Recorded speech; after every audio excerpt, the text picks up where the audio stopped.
It was a big bounce back week in SuperCoach. 2,364, top 2%. We moved up just over 10k spots and now sitting just outside the top 15k. Much needed week. Hopefully we can build from here. So we made 3 trades that had their pros and cons. First one was Rochelle, who had to go. I was gonna go to Clark, but he got ruled out due to protocols, so we brought in Macomb instead, and that was a blessing. Got him in at basement price, a nice 73 and valuable cash gen to go with it. The second trade we did was Paddy McCartan to Paddy Cripps. Now trading McCartan obviously looks like an L, because he dropped his highest score of the season with a 94. Kind of feels like when I traded Gibcus and he went on to drop his best score of the season. So that's a shame.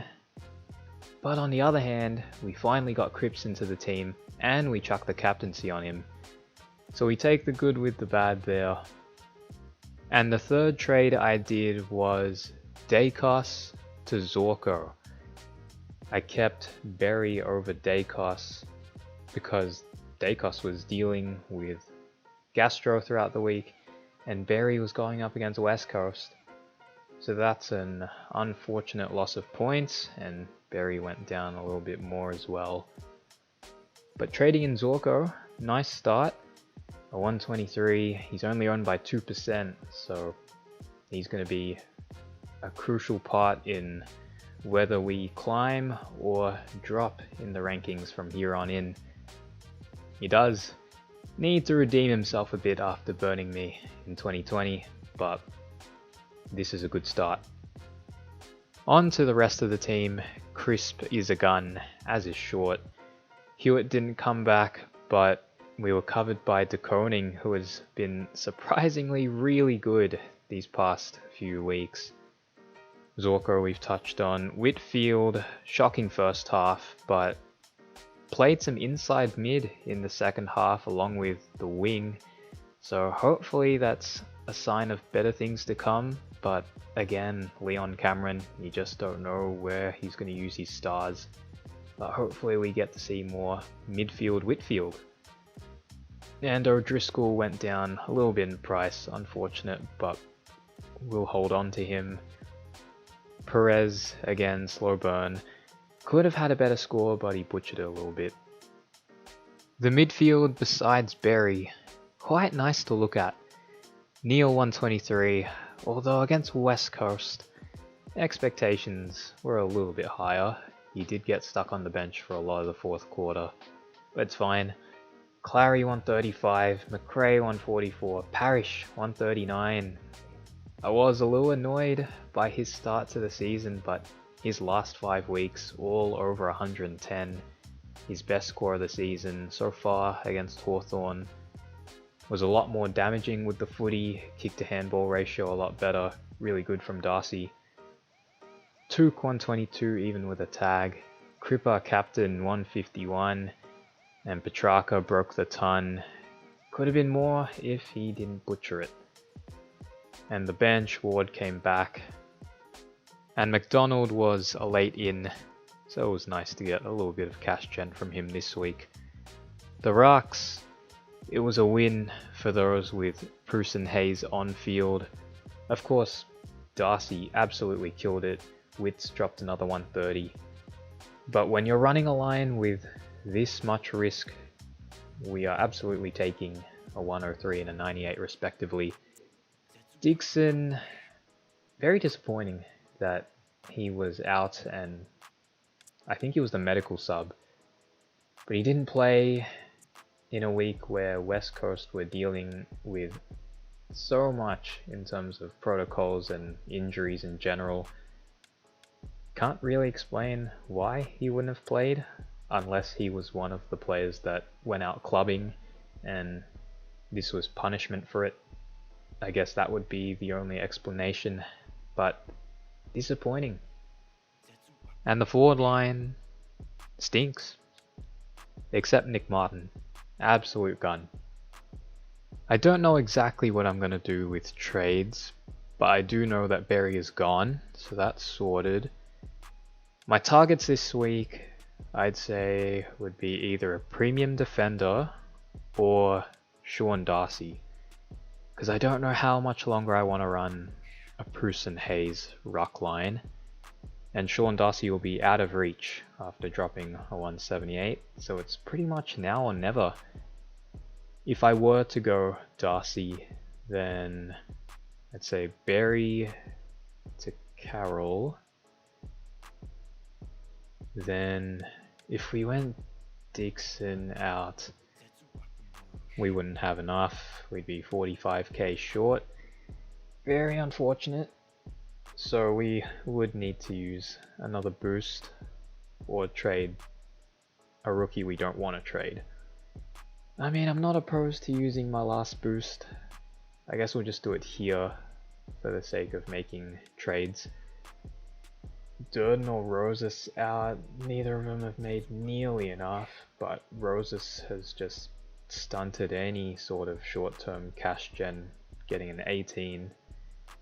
So this was a bit of an L, bringing him in.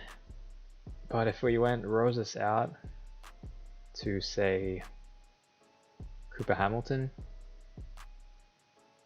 or Clark, we would have enough to get Darcy, who's at 595. So this is a possibility. We would be out of boosts, but my ruck line would be a lot safer. So this is an option. If we went O'Driscoll out, we could actually finish defense. Could get anyone besides Tom Stewart.